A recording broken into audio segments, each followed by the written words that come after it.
Cumprimentamos os irmãos com a paz do nosso Senhor e Salvador Jesus Cristo, e é uma bênção estar aqui com você mais uma vez para nós falarmos a respeito das lições bíblicas. Como você sabe, estamos estudando sobre esse trimestre, o segundo trimestre, homens dos quais o mundo não era digno, que é a história dos patriarcas Abraão, Isaque e Jacó.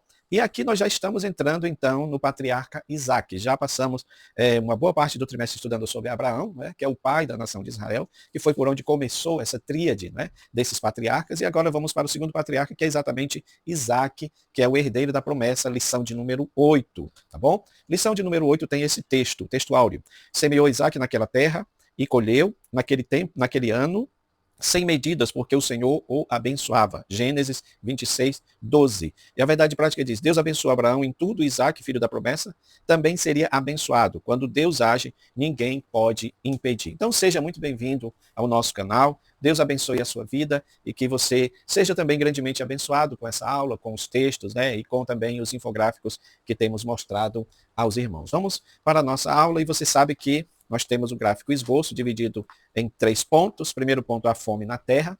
Segundo ponto, a inveja contra Isaque. E o terceiro e último ponto, Deus aparece a Isaque. Vamos dar continuidade ao nosso estudo. Meus irmãos, dando continuidade aqui ao nosso estudo, você sabe que nós sempre falamos sobre a palavra-chave, não é? A palavra-chave aqui desta lição de número 8 é exatamente a palavra benção, tá? A palavra benção. A palavra benção no original, barak, ela tem o significado interessante de ajoelhar. Ajoelhar, bendizer, abençoar. Essa parte de ajoelhar tem o sentido de abaixar para fazer uma ação, ou ajoelhar-se. Ela aparece pela primeira vez em Gênesis 24, 11, quando diz lá que fez ajoelhar os camelos. Esse fato aconteceu com Eliezer, que era o servo de Abraão, quando ele está indo para buscar uma noiva para Isaque. Então ele fez os camelos se ajoelharem exatamente para poder descarregar aquilo que ele estava levando nos camelos.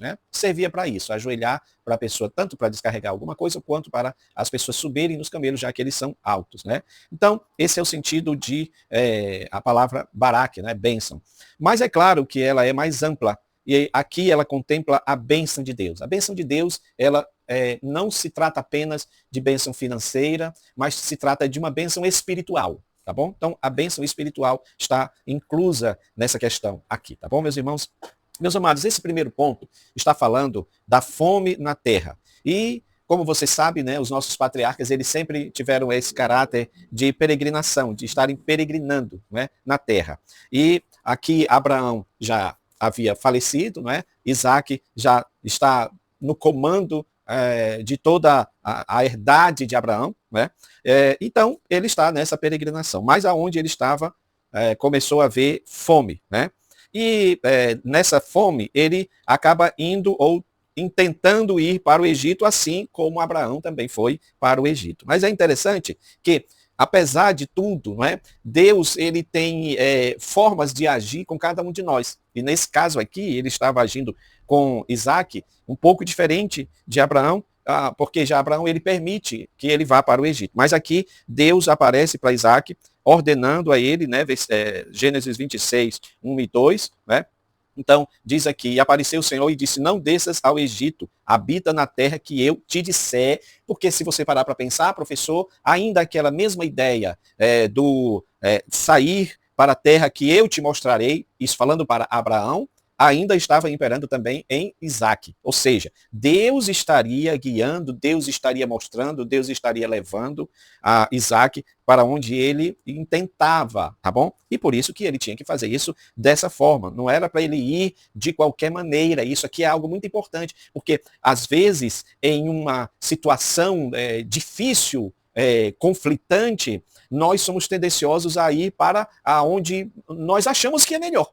Porque, em tese, o Egito seria melhor, tinha mais provisões, era mais evoluído, era uma cidade.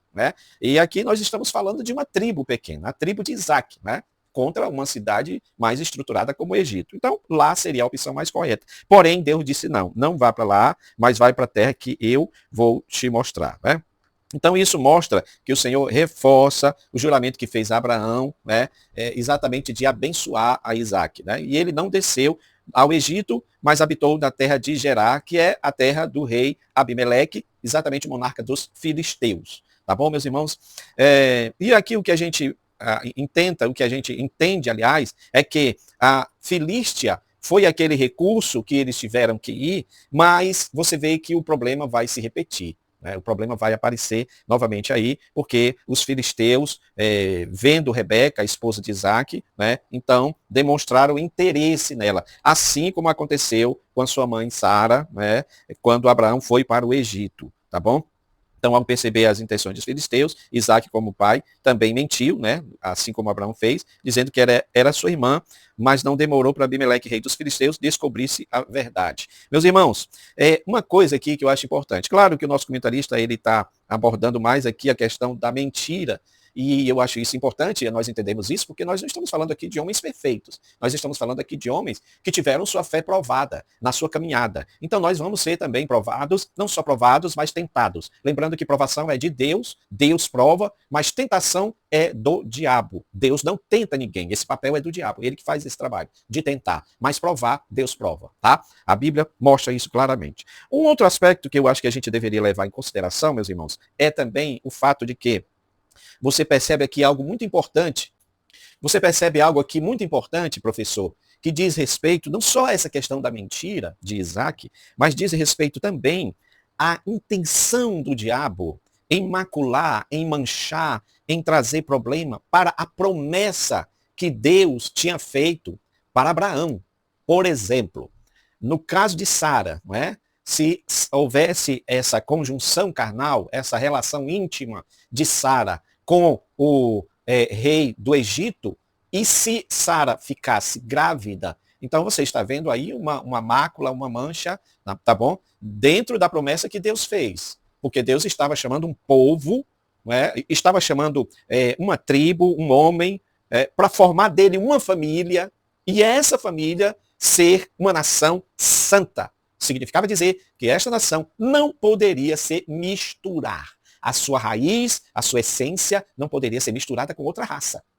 Até porque Deus estava prometendo que faria deles uma nação. E então era entre eles que o Senhor iria suscitar uma grande nação, não misturando com outras raças. Isso aqui é algo importante. Por isso que eu digo que a mesma coisa se repete aqui. O rei está querendo formar um tipo de descendência, porque era muito provável que se ele tivesse relação com ela, ela poderia também engravidar de alguma forma, né?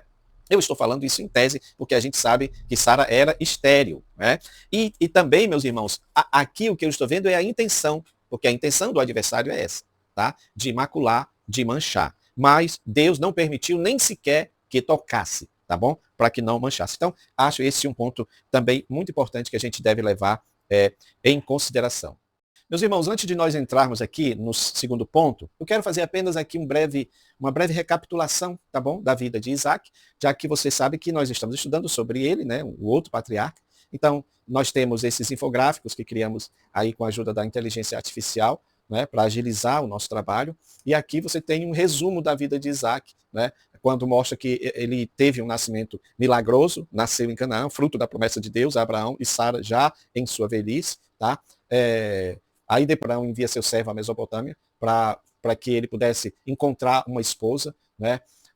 Você tem também o conflito dos poços, né? A disputa entre os poços cavados por Abraão.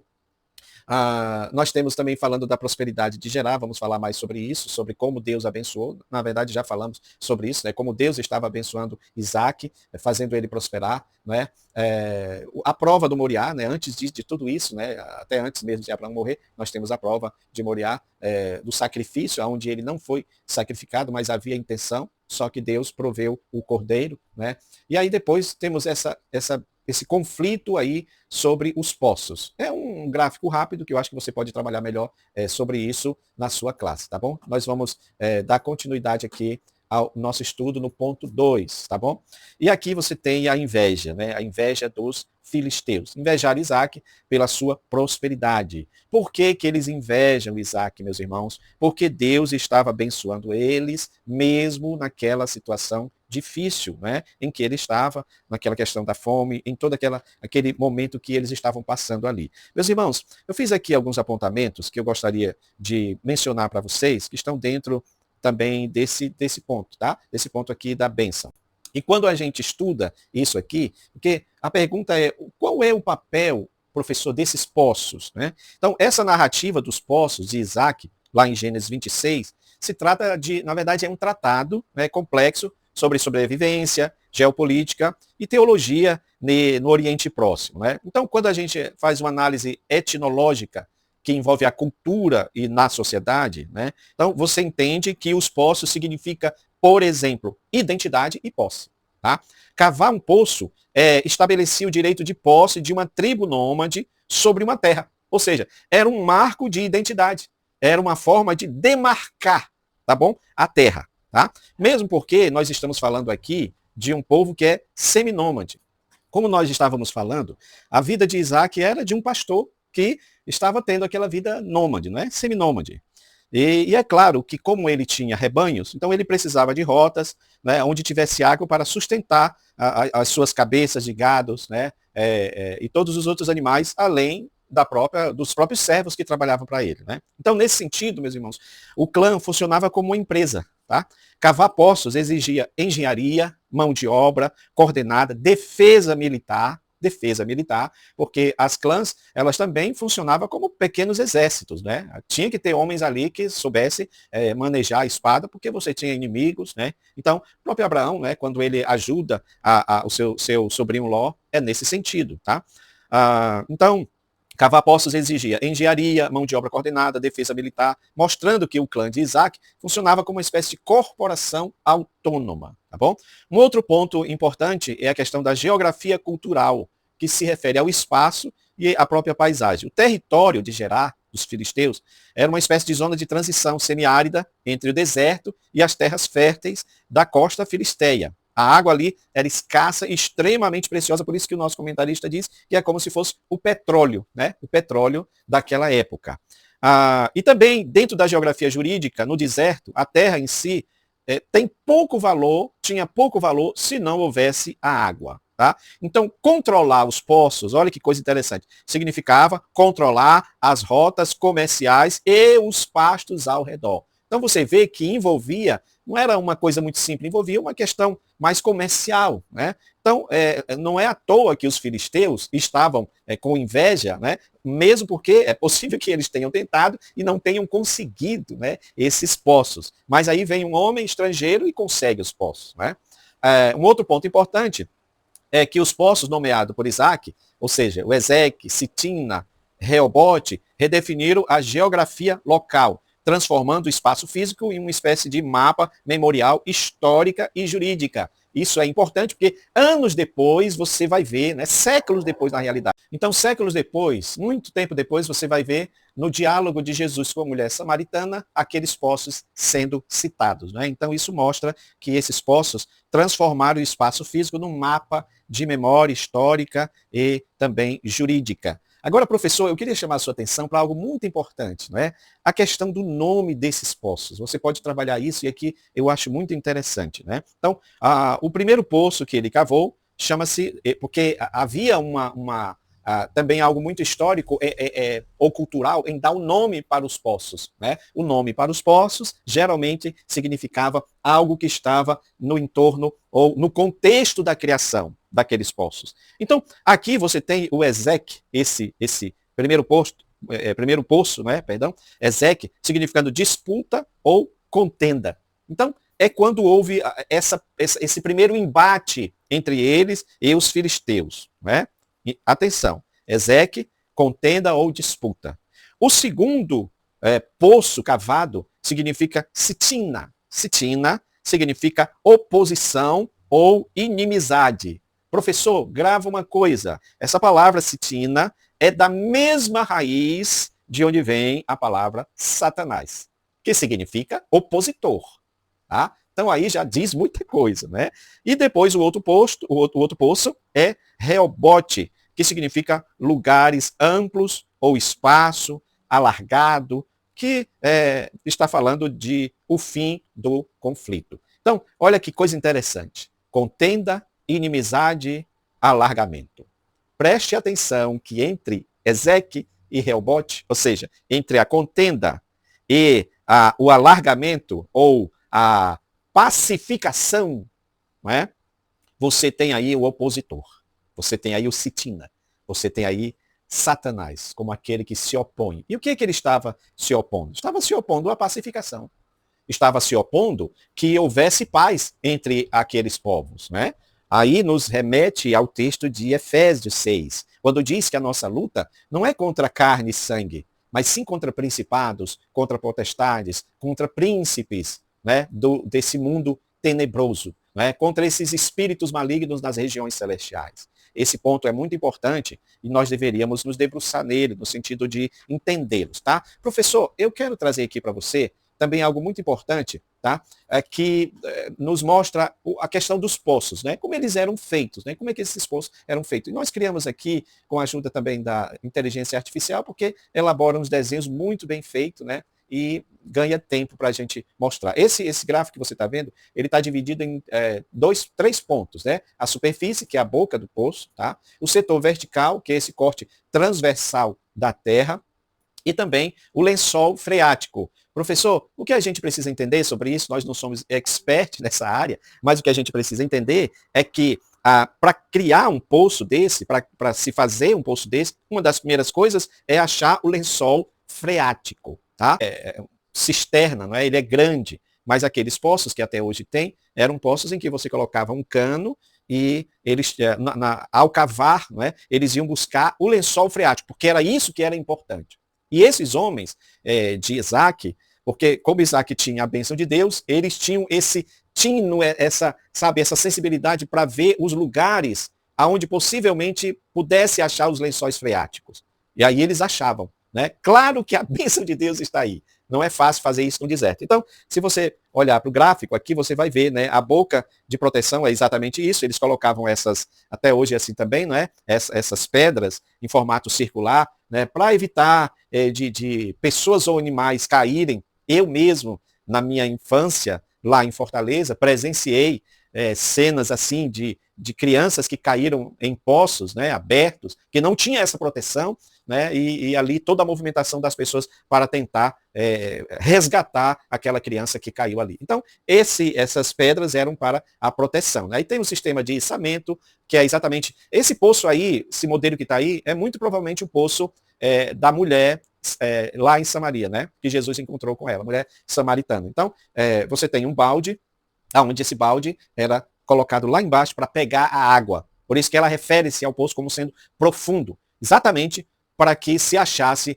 essa parte do lençol freático, tá? Aí você tem o setor vertical, esse setor vertical ele está passando por várias paredes, por várias camadas, né, de terra, tá bom? E nessas camadas você vê aí uma parede sendo colocada de contenção. Essa contenção eram revestimentos para que não houvesse, né, a invasão das terras ou o desmoronamento da terra. Então veja que era uma engenharia, meu irmão, muito bem feita. Não era algo simples, não era algo muito simples de se fazer isso. Né? Então, era uma função muito importante. As pedras seguravam a terra para o poço não desmoronar. Né?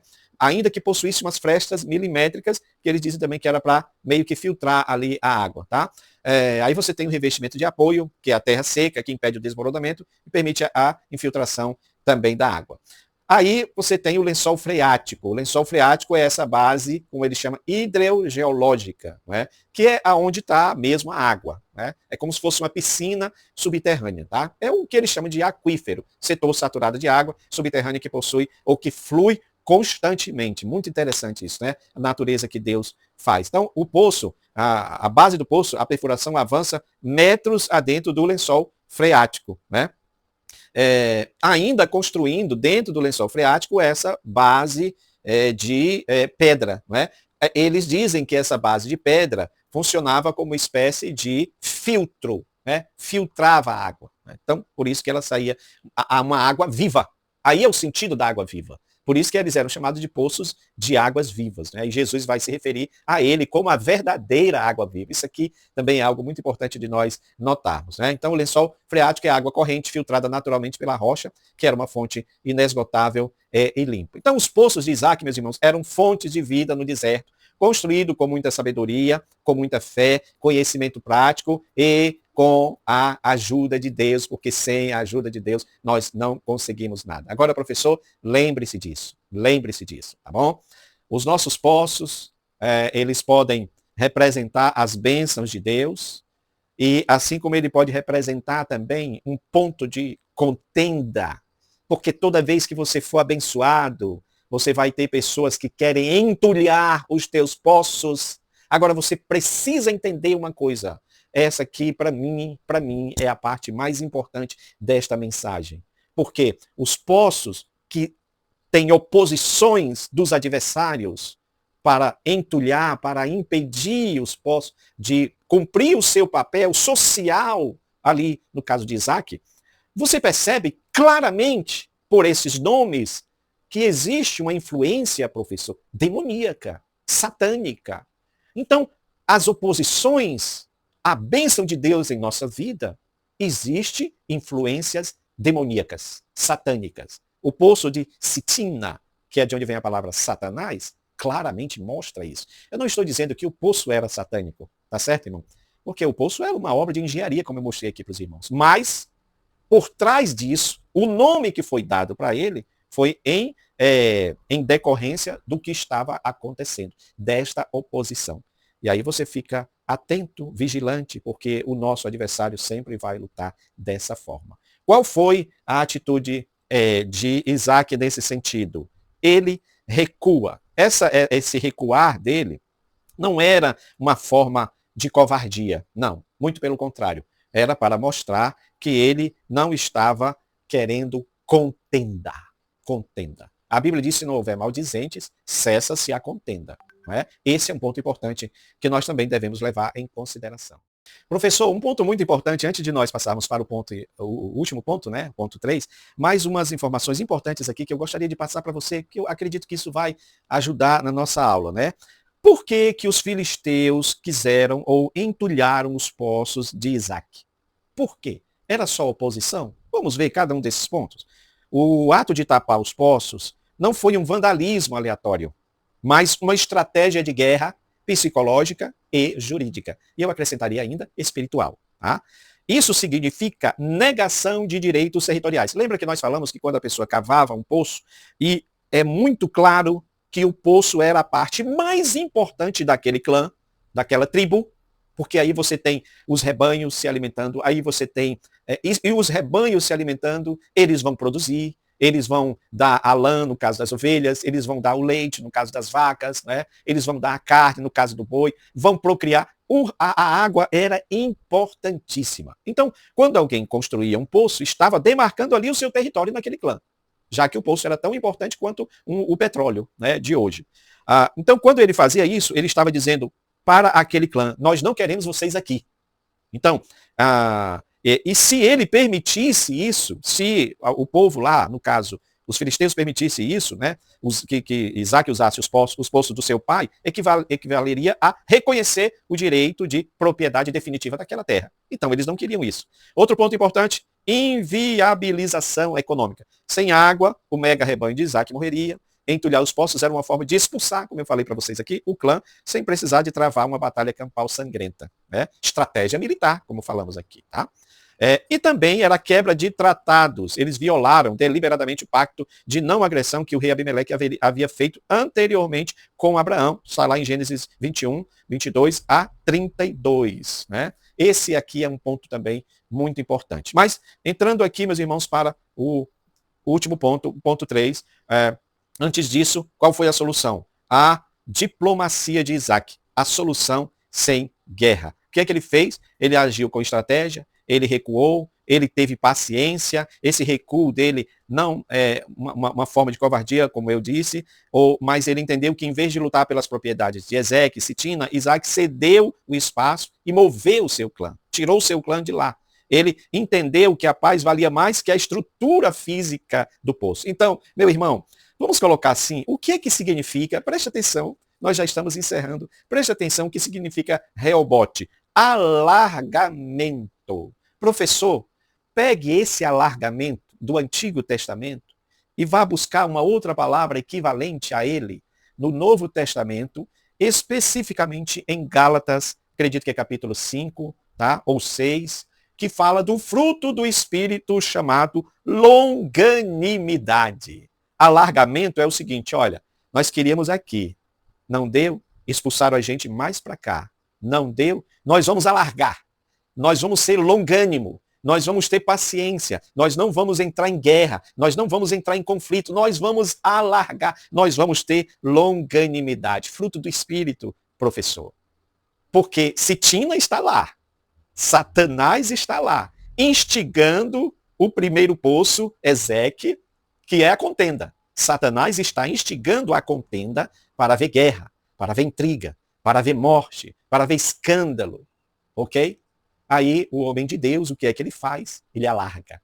O homem de Deus, o que é que ele faz? Ele recua. Isso é importantíssimo para a gente entender. Porque às vezes as pessoas acham que a gente está agindo com covardia. O nosso Senhor não era covarde e quando era necessário, ele recuava. Para quê, meus irmãos? Para que não houvesse contenda.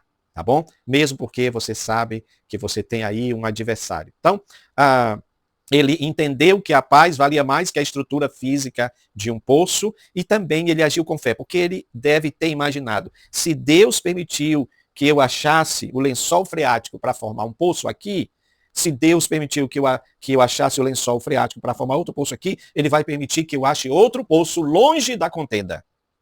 Né? Então, Isaac minou a oposição, provando que sua riqueza não dependia de um poço específico. Podem ficar com esse poço aí. Porque ele tinha o abençoador. Ele tinha o Deus que abençoava e ele poderia abrir o pulso aonde ele quisesse, porque Deus estava com ele, fazendo ele prosperar. Né? Então, ele se moveu até achar Rehobote, um lugar distante suficiente dos centros filisteus para que não houvesse disputa de soberania. E aí, meus irmãos, nós temos aqui o que está na nossa lição, o tratado já para encerrar, né? Porque Deus aparece para Isaac e promete para ele 3 coisas importantes que eu tenho dito também, que todos nós precisamos. A presença divina. A presença divina é mais importante do que a bênção. Porque se não tiver presença divina, não tem bênção. Mas se tiver presença divina, tem bênção. Porque as bênçãos, elas vão atrás daqueles que têm presença de Deus. Isso é que a gente precisa colocar na nossa mente. Então o Senhor disse, não tema, eu estou contigo. Esse não tema, ele é clássico, não é?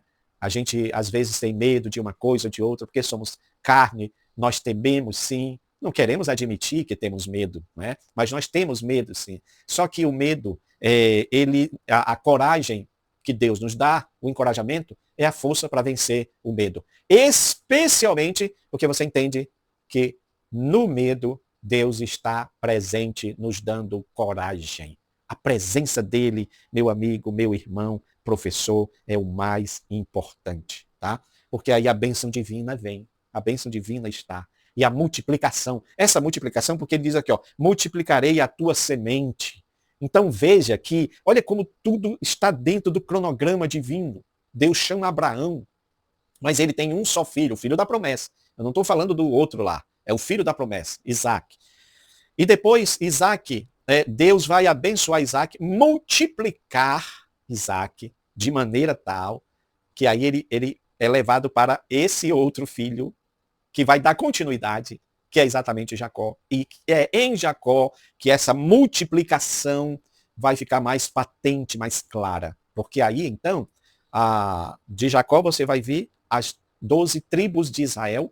Veja que o clã aumentou em 12 partes, e aí já se formou uma nação que não tinha mais necessidade de estar no Egito, por isso que Deus vai lá e resgata eles através de Moisés. Né? Então, voltando aqui, meus irmãos, para Isaac. Há aqui, então, esse tratado, né, esse pacto. Abimeleque faz um pacto, né, com Isaac. Os filisteus de Gerar causaram muitos problemas. Primeiro entulharam os poços de Abraão, né, que Abraão havia cavado, e todos foram reabertos por Isaac. Depois contenderam com Isaac pelos poços que ele mandou cavar. Mas eles tiveram que reconhecer que a mão de Deus estava com Isaac, que não poderia se opor a ele, e fizeram um pacto. Havemos visto, na verdade, que o Senhor é contigo, pelo que fizeram. Haja agora juramento entre nós e ti. e façamos concerto contigo. Olha que coisa interessante, meus irmãos. Ele, Isaac, conseguiu a paz sem derramar uma gota de sangue, sem matar uma vítima. Uma pessoa sequer. Né? Por que isso, meus irmãos? Porque a bênção de Deus estava na vida dele. Né? E ele entendeu que essa diplomacia é muito importante. Esse homem conheceu, reconheceu isso e fez então um pacto com ele, que é quando tem o poço de Beceba, né, logo após o pacto do juramento entre Abimeleque e Isaac, os servos lhe trouxeram a boa nova que havia achado água no poço que tinha cavado após a construção do altar. E aconteceu naquele mesmo dia que vieram os servos de Isaac, anunciaram acerca do negócio do poço que tinha cavado e disseram, temos achado água, e chamou-o de Seba. Isso é o nome daquela cidade, percebe até o dia de hoje. Seba no hebraico significa juramento. Então esse último poço aberto pelo servo de Isaac foi chamado, denominado de poço do juramento, porque tinha a ver com a promessa de Deus, a promessa da bênção de Deus. Não é? Agora, olha aqui, ó, você tem essa progressão, né? Ezeque, a contenda, Sitina, a oposição maligna, não é? Satanás, Reobote, o alargamento, a longanimidade para lidar com o problema, e aí você tem Seba, que é exatamente juramento acontecer. Meus irmãos, Deus abençoe a vida de vocês. Compartilhe esse material, os gráficos, deixe seus comentários e vamos seguindo em frente em nome de Jesus. Amém.